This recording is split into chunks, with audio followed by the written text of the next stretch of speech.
So, of course, you're tuning to Box Story. My name is Rack Noble.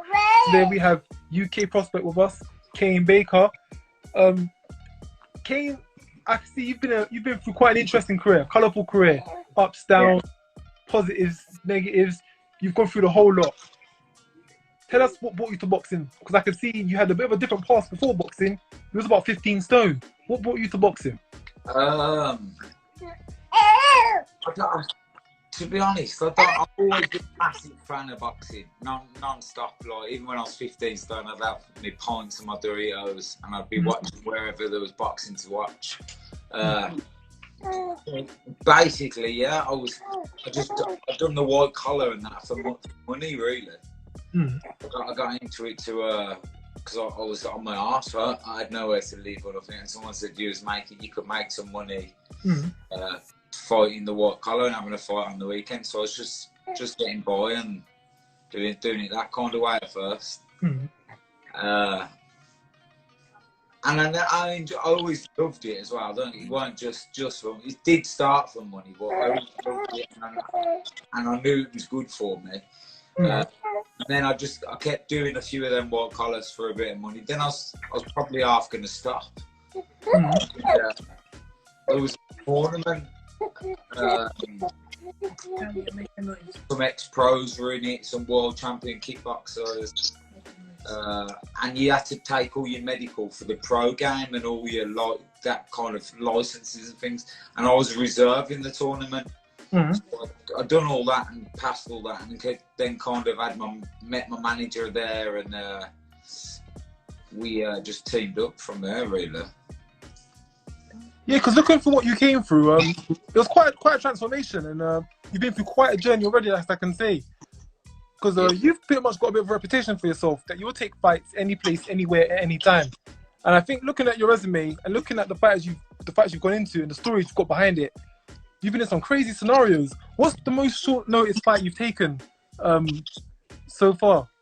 I fought Gary Cullen, and I think it was about 32 hours notice or something like that. And I had to fly to Belfast, Ireland. That was probably the shortest notice that I had. And then I had Sanjeev Sahota at York Hall, and I'd just come back from Iceland. And I had about 4 or 5 days notice. I went to Iceland on a party in holiday, basically.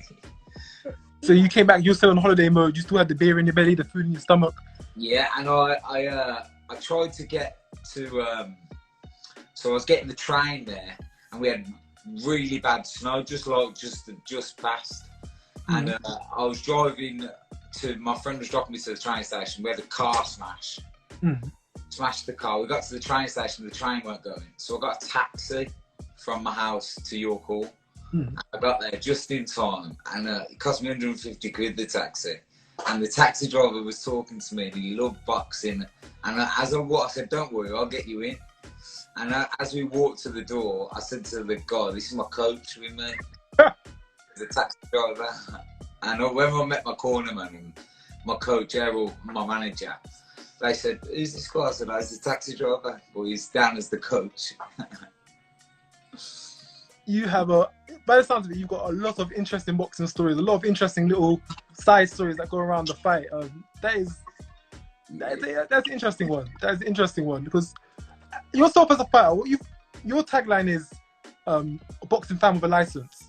Yeah, definitely. I would say you was that guy who was loving his Doritos, loving his beers, loved watching the boxing, and one day he decided, you know what, I'm going to do this. I'm going to give it a try. I'm going to jump in there, give it a go, and yeah, I'm going to criticise, but from inside the ring now. I did used to always think, could I? I didn't know. I was always questioning, I wonder if I could. Why do I like it so much? Is it because I'd be any good at it? Could I actually compete? And even then, when I'd done the white collar, I kind of realised then, and I'd spotted a couple of pros here and there, and I realised then that there was a different level to compete at. And but I got the hunger and the bug for it, so working hard was key then. Talking of working hard, So I've kept an eye on you since, let's say, the end of 2018. From about October 2018, I've kept an eye on your career. I've been keeping an eye on your fights, and you've been fighting up and down on the road. And I can definitely see from then until now, there has been a massive change, a massive step up, a massive improvement in all areas. You're training now. It looks like you're training at some kind of Olympic specialist, elite training facilities now as compared to what you were training through before. Where are you currently training? I actually train at BCB headquarters in Wednesbury, but I do a lot of travelling as well. Where I've been invited to some great places. I went to Loughborough University. Yeah, that's what I saw. Yeah, and sparring, and yeah, I've been to a few great gyms lately, and just get about really. On the yeah, I noticed every day you seem to be in a different setup or elite setup, sparring a Kazakhstan guy, training alongside British champions. So you definitely seem to be rubbing shoulders with the elite of the crop, which will definitely bring you on along the way. Definitely, yeah, it will hold me in good stead. Don't get me wrong. Again, like every level I step up for, I'm finding it hard, but then I'll keep grafting, and then I can compete. Maybe I can't compete at first with some of these guys, but the levels are going up that I'm training with and that I'm sparring with. So yeah, it's bringing me on leaps and bounds really. I've just got a request. Shout out fans worldwide. Anyone you want to give a shout out to whilst we're here right now? Anyone I want to give a shout out to right now? Who's on there? Shout out to Lerone Richards, Sniper Boy. The boss, yes. Who else on there? A shout out to my new sponsors that I got on board, Nitrous Competitions. Yes. Talking of sponsors, you seem to have quite a bit of a backing. You seem to be a very, very popular individual. Many people behind you, many people endorsing you. How's that been going? It's great, and it's basically because me being a massive fan myself, I relate to these people that are sponsoring me, and most of them have some kind of tie with boxing or a big love of boxing. And yeah, the way I fight is like, I always think to myself, of the fan in me saying, "Come on, get on him, put it on him," like, and they relate to that, and they love that I'm a fans fighter really, and I'm a big fan myself, so I talk to them, and I'm obviously telling them all the different changes in, because it's new to me as well to these, and they're interested to find out what the training's like, how much I do train, what training I'm doing, where I'm going. And yeah, it's just I just like to try and please my fans and my friends and family as much as I can. Definitely one thing I've noticed of you: no boring fights. Whatever way it's gonna go, no boring fights.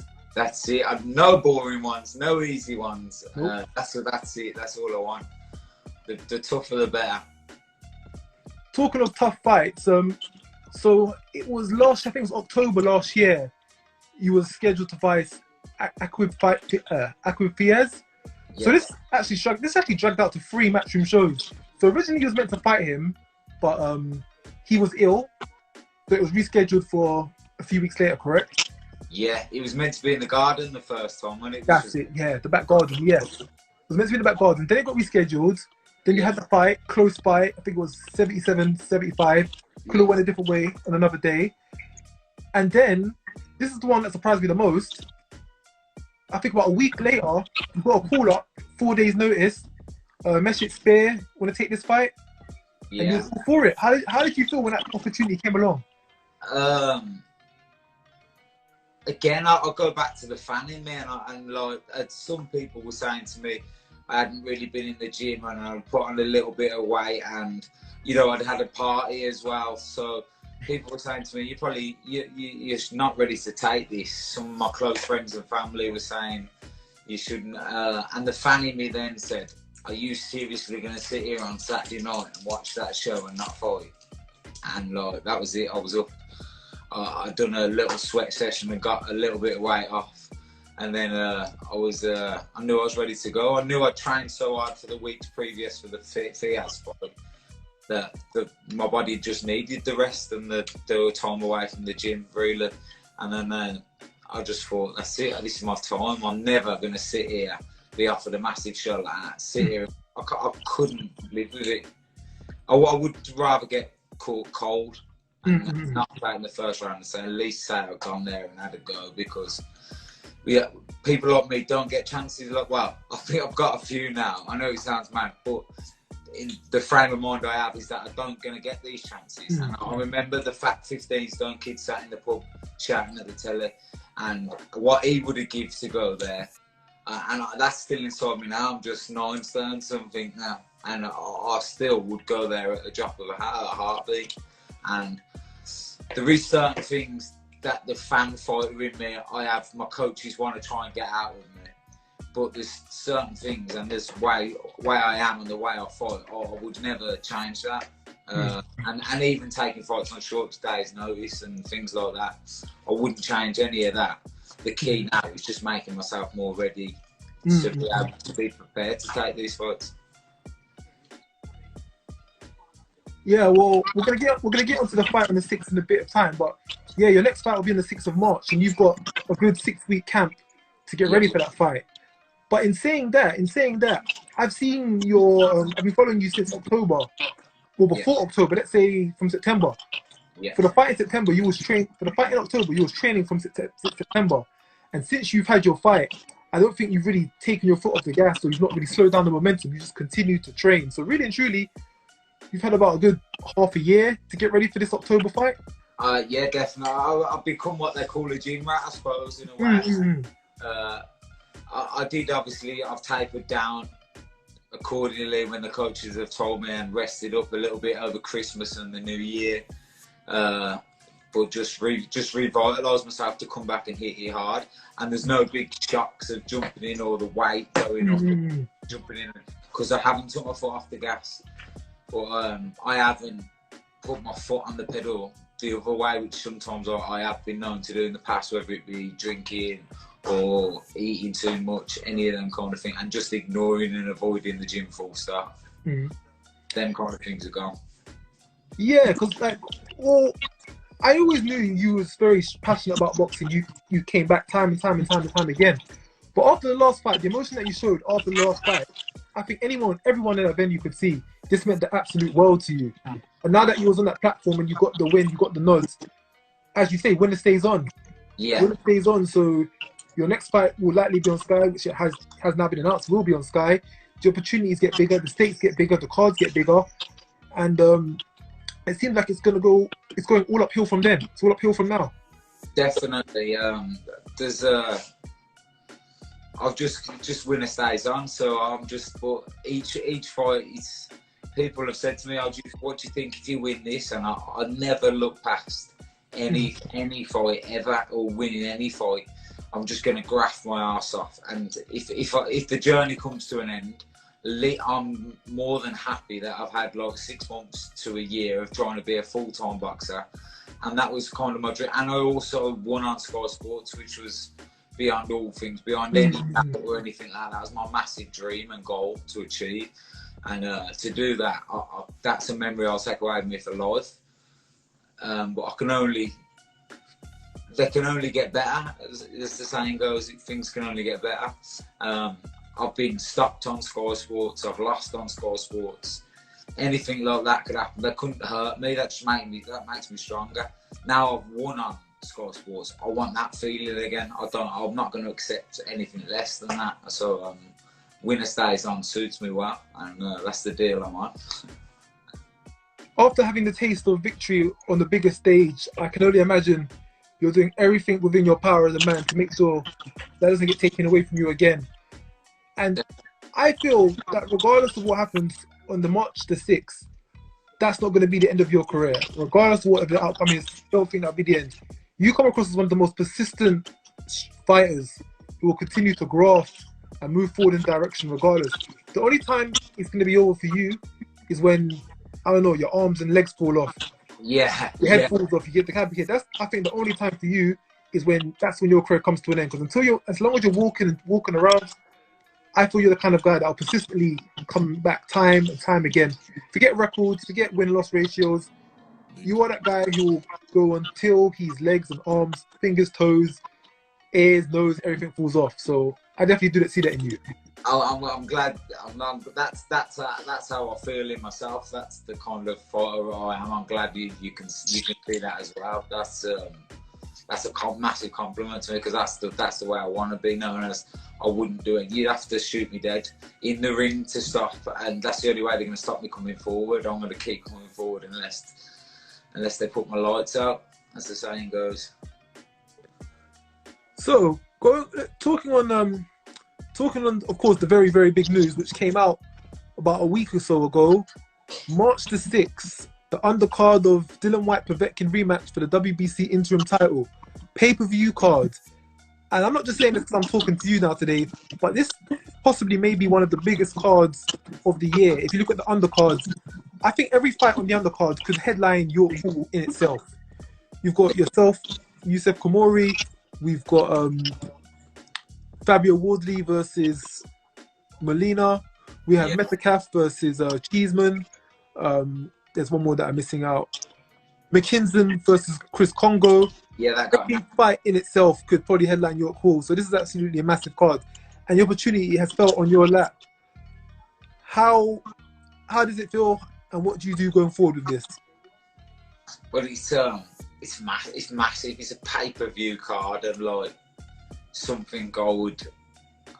I've argued with my missus in the past to pay for boxing, like, and say I want to watch the pay-per-view. It's such a good card, and even with me on there, I'm looking at it and I think it's a good card. Now I would pay for it.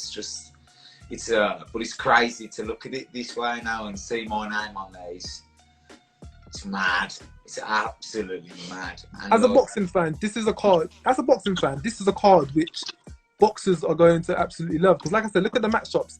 There's these 4 or 5 matchups on there that already. Oh yeah, Ricky Hatton's son, Campbell Hatton. Yeah, Campbell Hatton's debut. That's the one. Yeah. So there is a lot going on in this card, and boxing fans are going to absolutely love it. I think Sky thrown a lot of pay-per-views throughout the year, and a lot of them, I question whether it's the £20 pay-per-view, but this card, without a shadow of a doubt, this is definitely worth the £20 pay-per-view fee. Definitely, yeah. It's there's going to be some cracking scraps on there, and mine are. That's what puts on a little bit of pressure, because I know the card how good it is. I've got to put on a performance. Got to overshow the main event. Got to show this is going to be the fight of the night. Definitely, try and get the fight of the night. So I'm going to play a bit of a devil's advocate here. So yourself and Youssef, I've actually followed both of your careers for quite a bit. So I'm very in the fence on this one. But I'm going to play devil's advocate here, and let's say that I'm Team Khoumari here. Yeah. Youssef has been one of the most impressive fighters on the small hall circuit in the most recent years. He's gotten through everyone. I don't think he's lost a round. He's got fighters out of there. He's beaten fighters one-sided. Not many foots have been stepped wrong. And I've not really seen many chinks in his armour. How do you feel you're going to be able to put a chink in his armour from a man that we've not seen yet, a chink in his armour? Well, that's what I want. Sometimes that's what happens in careers. They face someone and they ain't got a chink in there. Someone don't then the chink in their armour, and he's had a pretty perfect career so far. But I'm going to be that massive dent in his armour when it comes to me, because he hasn't fought no one like me. Well, he hasn't fought me. Anyway, it don't matter if people are like me or better than me. He hasn't fought me, and when people get in there with me, then they realise that he's quite a decent fan with licences. Because one thing I can definitely say from looking at the observation of both of you, you've been in with a higher level of opposition. You've had some tough fights, the likes of Myron Mills, majority decision, just his way. He just edged it. Could have been yours on another night. Akwib Fies, another one. On another day, could have went your way. You've picked up some great wins. Ishmael Ellis for the Midlands area title. Meshit Spear last time out, taking that at about 4 or 5 days notice. You've definitely been in with the high level of opposition. How do you think that transfers over into this fight?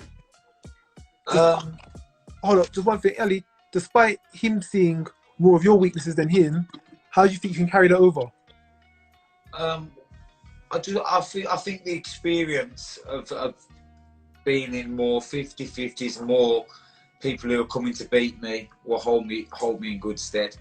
And I just believe, I don't know, I've just got a different belief in myself at the minute, so I'm not really bothered about it, but I believe I'm going to turn up on March the 6th and I'm going to be better than the last Kane Baker. And there is weaknesses, and I look at them and I'm working on them. You know, I am working on them.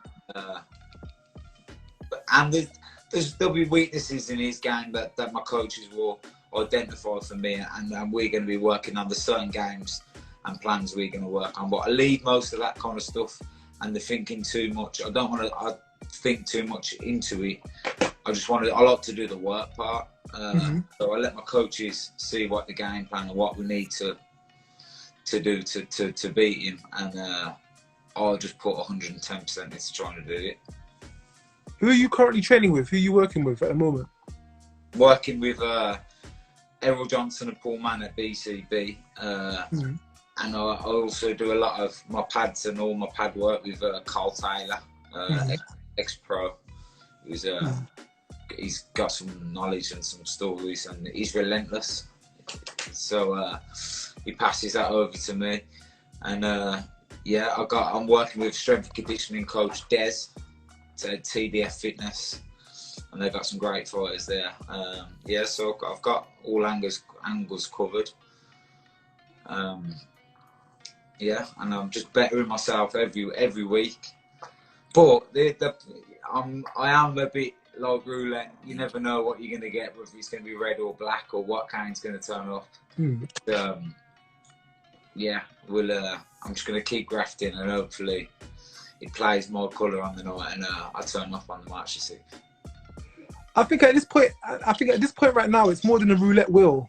I think it's more than a roulette wheel. Like, it sounds like you've got a solid team around you. You're working it from all angles. You've got your corner man, you've got your pads man, you've got your strength conditioner. I see you're getting food, nutrition, supplies, all that kind of stuff. You've got a team which is working around your schedule, working to make sure you've got all of the nutrients, all of the things that are definitely needed. So, because we all know, Youssef comes from a really good team. IQ Boxing is one of the top boxing stables probably in the UK right about now. Yeah. And they're producing very, very good fighters. So I think you're gonna match each other on that one, and who comes down with the better team. And I think that could be a big part of how this fight plays out. Definitely. And inevitably, it's when we get in there, it will be down to us, me and him, and my team will just work with me to do that. But when I get in there, there's 110% of relentless pressure and force that I'm bringing, and I'm looking to be a lot stronger this time than I've been before. So one thing that's very intriguing about this fight is that I would say you guys are both above English level. You fought for an English title, close decision. Youssef fought for an English title, draw decision. So no doubt about it, you lot are both English title level. Yeah. I would believe that the winner of this fight, by the end of the year, could potentially be campaigning for a British title. Yeah, I definitely agree with that. Definitely. But the outcome of this fight is either way for whoever comes through it is a massive win for either fighter, and it will definitely propel them forward quite fast, I think. Oh yeah, definitely. Shows like this, you perform on a show like this, you know, you're on the undercard of a world title, pretty much eliminator. The WBC are watching, all the sanctioning bodies are watching. It's televised around the world. Opportunities will definitely spin off. And as far as you two, like I said, you both are, I would say, top English level fighters. Win this fight, maybe have a fight sometime in the middle of the year, end of the year, November, December. You're definitely looking towards a British title. Could even be a WBC Intercontinental, a WBA International. But get past this fight in good nick, and yeah, the doors definitely open up. And I could definitely say, walking into 2022, there should be a belt around one of your guys' waists. Yeah, the winner's waist, definitely. This is one fight away from titles. I think that's why it's going to be at 10 rounds. I think it's a 10-round fight. and then the winner, like you said, the winner will go on and be in 12 rounds for the British title or Commonwealth, that kind of, them kind of titles, I imagine. Well, in boxing these days, there's lots and lots of titles going around. So I don't know which one it will be in particular, but like I said, there will be a title going around someone's waist by the end of this year. And a British title, if cards are played right and the right people vacate at the right time or the right people have mandatory at the right time, yeah, British title. Because I know all British fighters, winning a British title is probably one of the most prestigious or honorific things they could do. Personally, for yourself, what are your bucket list things to do in boxing? Is a British title something which you've had your heart set on? No. It'd be more than anything. If I did, but I just haven't dreamed that high yet. To be honest, I really haven't. I haven't thought about it. You take me as a type. You dream it step by step. Yeah, you're just enjoying the journey. And I mean, I enjoy the journey, and then I recap, evaluate, and then I set myself my own goals. Really, so then that always keeps me motivated. My own goals, and then I can work towards them. Because if I was motivated for a title or something like that, the way in which I take fights or styles, I could be heartbroken for it not coming around, and with the corona and things, it not happening. So I tend to set myself my own goals to motivate myself, mainly in the ring in boxing, but just with lifestyle in general these days. And at the minute, I topped some goals with the win on Sky. That was definitely. I can see. If I can win on pay-per-view, then blooming out, that's a new goal. That's a new goal achieved there. Sounds like you're ticking off goals, you're ticking off dreams each step of the way. Fighting on Sky, winning on Sky, making a pay-per-view appearance, fighting for titles. It seems every step of the way. You're definitely ticking them off, and I'm sure, regardless of whatever the outcome will be on the 6th of March, there'll be many, many more opportunities to come. Like I said, you're fighting on the undercard of a world title fight. Povetkin, Dylan Whyte. Everyone's watching, putting a good account of yourself, and yeah, Sky will continue to be the limit. Definitely. One thing about you seem to be a guy with a lot of interesting boxing stories. Tell me one of your most interesting boxing stories. My most interesting boxing story. That's one you said earlier on about the cab driver. That's hilarious. That's a really good story. The 24-hour one, or the snow one. That was one of my maddest ones. But I have, back in the day, I've had like white collar fights with, I ended up having 3 in one night or something like that. Three boxing matches in one night. Or I had one on a Friday, a Saturday, and a Sunday. In the pros, I've got some mad stories and times. My missus has got like she's right. She keeps a diary kind of thing. So she's got. If I could find that, I would get some crackers out, because she's come with me to Belfast.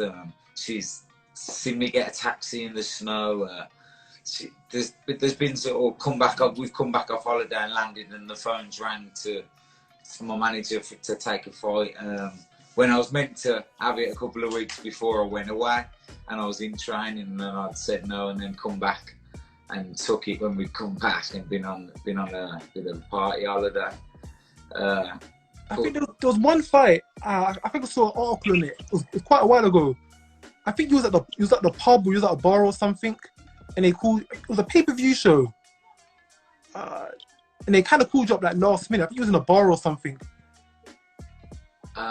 Which one was that? Which one did I talk about? I think it was for a big card. I think it might have been a Fury card. The Fury card against Maxwell. Yeah, tell us about that one. Sam Maxwell, yeah. I got a few weeks in the end, but I hadn't been training or nothing, and I was half drunk when the phone come, and they said, "Do you want to fight?" And I said, "Oh, I ain't gonna go. I ain't been in the gym. I ain't really." It was like, he said, about 3 or 4 weeks. I was like, "Oh, okay." And then they went, "It's on the Fury," and I was like, I told him, "Hey, it's on the Fury." And then we was in, and I was in training, yeah. And I took that just because it was on the Fury undercard. The same with the one where I went to Belfast, we was at work and we was tarmacking, and I brought some beers and my Chris, because that's what I do with the box. I buy beers, Doritos, to watch the Cole Frampton. It was the Cole Frampton show. And, yeah, I'd had him in the back of the kid we was working for in his van, and then I said I've got to go. My manager's on the phone, and I went to him. I come back round. I said, lads, you know that the beers in the back of the van, do you want it? I said, I'm gonna piss off and go to Ireland. They was like, nah, you went. I said, seriously, tomorrow? I was like, I need your day off. It was like, you're joking. I was like, no, you'll see me tomorrow over there. And then after I phoned him off, and I had me pint of Guinness after the fight. And that's what I mean. You are the kind of guy that will take a fight at a week's notice, a day's notice, an hour's notice. I can imagine you going to a boxing event and for whatever reason the fighter can't make it. Yo, is there any pro boxers in the crowd? Kane Baker, you want to take this one? 100%. I remember because we used to go a lot more when I wasn't training, and obviously without the lockdown, we'd go to all the Calbrook, the Khan, and all the different shows that was on local with the Sky Sports, and we'd go there. And at some point, yeah, I did used to, say to my missus, do you reckon I should take my gloves just in case, or my gum shield? I'll bring my gum shield just in case. Everything else I could borrow, so I'd always take my gum shield, and then I'd know I could get in at any point. And that's another thing. Do you know, in the white collar, that's probably one of the worst things I ever done. The stories I ever did. I borrowed someone's gum shield. Yeah. Oh, yeah. That's crazy. Absolutely crazy. I remember pointing like out, thinking, doesn't even fit. Different molds in my mouth. Doesn't even fit. He had about 3 teeth less than that. Like I said, you are a fighter who's made a name for himself, that he will literally... You know, all fighters always say this. I'll fight anyone, any place, anytime. I'll fight him for pence. I'll fight him in the phone box. I'll fight him in the gym. I'll fight him in the park. But I think you've proven from your track records that, yeah, you will literally fight anyone, any place, at any time.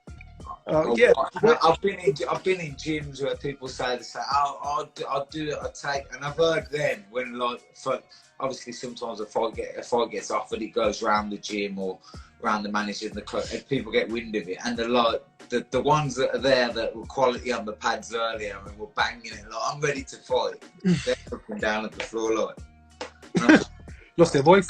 That fucking. He was hammering the pads. They ain't gonna take it. He was telling how he's hot property, and no one wants to fight him. And then they won't take a fight. It's yeah. So some of them are the word like Instagram boxers and things like that. Oh yeah. That for me, a few of those. There is some pros who even get the pro license, and they don't want to fight anyone who's coming to win, and they hear the word 50-50 and they shit the pants. Well, yeah, that's one thing I did notice with your career. I noticed for your first couple of fights, for some of your fights, you've been the home fighter. Some of your fights, you've been the away fighter. You've gone about it on both approaches. Yeah. And yeah, you've gone on the road. You've taken fights. You've won some. You've lost some. But I feel from every fight, you've learned. You've picked up experience along the way to become the fighter that you are now. I think it was Peter McDonough famously said, "Records are for DJs," and I guess in this case, yeah. Records are for DJs. Because fighters will see you and look at your record and think, he's lost a few fights. Yeah. But you are the kind of fighter that does seem to not be deterred by a loss. You will learn from it and come back stronger and stronger and better and better and better each time. Just looking at your camp and how it's structured and how you have the facilities compared to what you had when I first started following you in 2018, there's definitely been a step up in all areas. Definitely. I heard someone say that every area, if you can just improve by 1%, and I think I've done it across the board, maybe 5% or 10%, so I've improved absolutely everything. My water intake, my diet, my supplements, things that I would never have had before. I was the kind of kid that would be like, wow, protein shake, that's wicked, have that, and then try and go for a run and be like, what the fuck did I do that for? And not really know my arse from my elbow, as to say. And then, like, I still don't really, but I'm guided a lot better, so I can just do the work part. But Yeah. One thing I could definitely say, one thing I do think is going to come into play is that yourself and Youssef, you've seen Youssef. I'm sure you've seen Youssef's fights. You've heard about his fights. You've seen his performances. We know how good Youssef is. We all know how good Youssef is. But I feel the fighter that you was in October and the fighter that you will be in March, with that 6 months gap of training and everything's been apped and revamped, I think potentially this could be a different Kane Baker to what we saw in your last fight. Now that you seem to have accumulated and acquired these new facilities, I think this is going to be the best Kane Baker that we've seen before in the past, which could be your edge. I believe that 100%, and things are being active, and obviously sparring now. My coaches say to me, bloody now, there's certain things that they've been trying to get me to do for weeks before the Fiaz fight and the Spear fight, that just weren't clicking, and now after them fights, the improvement and things are clicking, and I am getting better, and yeah. Now for me, when I stop improving, is probably when I'd stop boxing. But at the minute, as I'm getting better every time, I don't want to stop. I don't want to stop, because the best is yet to come. Yeah, like I said, I definitely feel that you're on a roll. You're definitely on a roll, and it's been going upwards since October, since the Mesut Spear fight. It's been going up, and up. But at the same time, you got a formidable opponent in front of you. Youssef Khoumari, like I said, barely stepped a foot wrong. He's done all the right things. He's boxed, he's fought, he's got fighters out of there. So it's a crossroads in careers for both of you, because you're both looking to break through to the next stage. What I find quite appealing about you two, it's an interesting story, because you both took the different route. He went down the route of being the home fighter, sold the tickets, had the fights at the right time, brought himself to be there. You, on the other hand, you went more down the away corner. You went in the away route. Means it might have taken a bit longer. You took some fights probably very early, took some fights at last minute, took some fights that, looking at now, maybe you shouldn't have taken, but you got the experience, you got the learning, and now you both got to the platform where you're going to showcase who's had the better learning so far, who's had the more learning, who's come out the best. Yeah, I agree 100%. This is, and I believe, you know, there is some fighters that have, you know, like I could get my nan to 10-0, really, but he has had some tests, and he's really performed. He isn't just for any 10-0. He is a really good fighter, and I do believe that. But the amount of 50-50s and come forward fighters and aggressive, and weights above me. I fought weights above. I fought a super welterweight, lightweight, and this will be a super feather. That's like 4 weights below what I have fought at. I believe my experience going in against lads bigger, stronger, and more experienced and bigger weights themselves. And my style has grew to still try and push them back, and I've just got stronger. Maybe in the wrong way. I wouldn't advise anyone turning over amateur to probably do the career way I have done it, but I like to be different, I suppose. And there's ways. The fan, it's always back to the fan in me that tells me, like, you would regret not doing this or not taking that opportunity, and yeah, every opportunity sent my way, I'm going to gobble up. You're a living embodiment of an example of a fighter doing it the hard way, doing it the way which most people probably advise not to, but it working out. And in the end, it came full circle, because you've now found yourself on a pay-per-view card for one of the biggest events of the year so far, and you're not out of your depth. I definitely do see you and Youssef being a 50-50 fight. I couldn't call it. Many of the experts can't call it. Many individuals who know boxing, they couldn't call it. It's not just a case of the fighter with the unbeaten record going against the fighter with the not unbeaten record. It's a genuine, legit fight. You both had your careers map out in different ways. You both picked up your experiences. You both got your teams behind you. You're both doing this full time. No one's going there to lose. No one's going there thinking, I'm not walking out with the win. So this, like I said, is one of those fights which I've had my eyes on. I've had my eyes on both of you for the last few years now. And to see you lot verse each other at a career's crossroads, personally, I'd have rather you guys not verse each other. Because I don't know, I can't root for anyone. I've liked both of you guys. I want to see you both come from this and have successes. But you know, that's boxing. It is what it is. The game is the game. And with this stage and with the fights happening like this because of like Corona mainly and things like that, I believe, like for me, winning just keeps this dream that I'm on going, and I'm gonna fight as hard as I can, as ever. And if I lost, I don't really like to think about it. I'd change my mindset that much. I don't like to think about losing. But if I did lose, yeah, it would upset me because of how much I've changed my life to try hard. But would it end me? Would it finish me? No, because it'd take a lot more than that. And I also believe that for Youssef, with his age and with the team around him, if he lost, it definitely wouldn't be the end of him. And if he wins, it's a massive scope, and he's in a great position with a good name on his seat in his last fight, and he's took the winner stays on roll. So either way for both of us, there's gold at the end, but it's not the end of the world if anyone loses, or whoever. Well, when Youssef loses, I've got to get that confidence back out. That confidence. That's good. Like I said, this fight, another interesting part of this fight is it just shows small hall fighters, because there's more small hall fighters than there are main event fighters out there.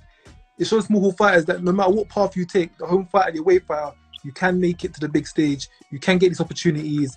If you stick to your grind, hard work and graft, you can get there in the end. 100%. And these lads that think, oh, well, what if I'm sitting at home and they're 5-0 or 10-0 like Fiaz and Spear and Youssef, these lads are, and there's a risk. But if they do take it and they lose, like Shaq Spear, I believe he was a really good fighter, and he had short notice like I did, but he got his name out there. He gave me a great fight. He was a very tough, hard hitting kid. Now I believe he's young, and he will come again a lot stronger, and his name's been out there because he's lost to me. So then maybe someone else might. There's a chance for him more than so. If he didn't take the fight against me, I believe he's out there a lot more.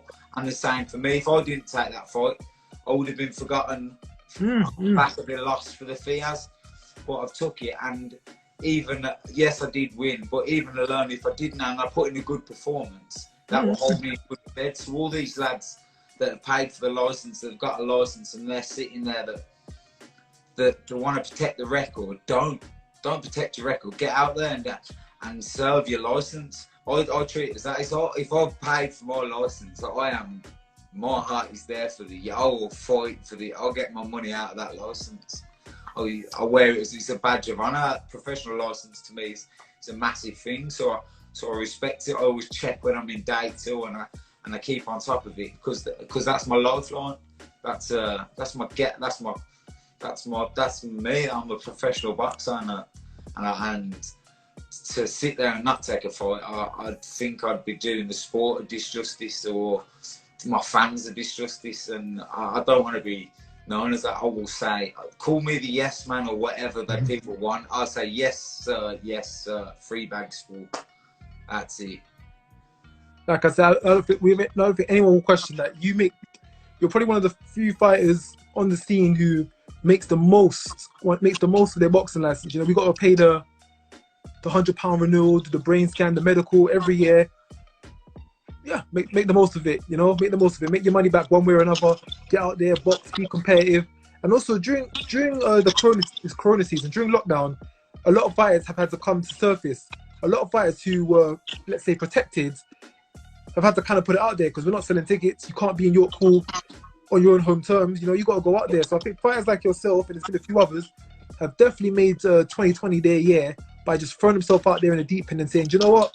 Let's roll the dice. Let's roll the roulette. Let's get it out. And most of them fights that have actually happened, or people that you've seen that they've been 50, they've been crackers, and you're just happy that both parties are getting it on, and you want to see great fights. It's boring when you look at one side and the whole side of the card's going to win. Yeah. It disappoints you, and especially the more you're into boxing, the more you know how they're going to win and why they're going to win, and it disheartens you. But when you look at like this card, you just look at it and you think, wow, I don't know where it's going, and what you want to be a part of, 100%. I must say, during this lockdown period, the boxing's been top notch, because every card that I've seen, pretty much 95% of the fights have been 50-50 competitive fights. We've even had a few, well, you could say upsets, or fighters who want who want the sponsored fighter, not home fighter anymore, because there ain't no home fighters. The sponsored fighter doesn't get the win. Yeah, definitely, and it makes for great TV, and it makes for great for the sport, and it shows them, gives the people the edging to jump off the seat and take the risk. That gives them confidence to give more of a risk because they've seen an underdog go out and win, you know. And a lot of people in the game and in the sport were expecting me to go out and get bashed by Spear the week after I'd lost, and they just thought, oh, it's a downward spiral for me. But if anything, it wasn't. It was the highlight of my whole career. So it's mad what a decision. You mentioned that your friends and family were saying to not take that fight, but taking that fight has seemed to turn out to be probably one of the best decisions in boxing that you've ever made. Because 6 months down the line, that's why I'm the brains. I think your missus would say otherwise. I think she would say she's the brain. Yeah. She's the brawn, I'm the brain. Oh, I'm sure. I'm sure. Okay. Oh, thank you for your time. Thank you for giving us your side of this. Is there any words you'd like to put out there? Is there anything you'd like to say? Any sponsors you'd like to big up? Or any last words before? Yeah, I would just like to say thank you to my sponsors, County Clean, Nitrous Competitions, World War Proteins. Yeah, that's it. And the Battle Standard Pub, Jim Hennings. Yeah, just thank you for all the support, and thank you to all my coaches, Carl Taylor, Errol, Paul Mann, all my friends and family that messaged me, and the fighters that have helped me in this camp with sparring and things like that, and people like yourself that are interviewing me. And it's just a pleasure to me to catch up with you, Rakeem, and have a chat. And no, man, no problem at all. Like I said, tell my story. It's nice. I said this is Box Stories. We are interested. We are fascinated about the stories behind the boxes. What happens inside the ring, outside the ring, and everything that leads up to the ring. And you're definitely a man with a lot of boxing stories. So down the line, I may even get in contact with you to get some of those boxing stories. If you get your missus to get her diary out, I'll get the diary out, mate. There's some stories in there. The boxing world needs to hear some of those Kane Baker stories, because I can imagine it's been some absolute crazy scenes before the fight goes down. Yeah, there's some photos to go with them as well. But Kane, like say, thank you for your time. We will catch up before the fight at some point to see how everything's going. What is it now? In January? Oh, we got so much time. We'll catch up sometime before the fight. All the best of training, and take care of yourself, okay? Thank you very much. Pleasure talking to you. Take care, bro. No problem.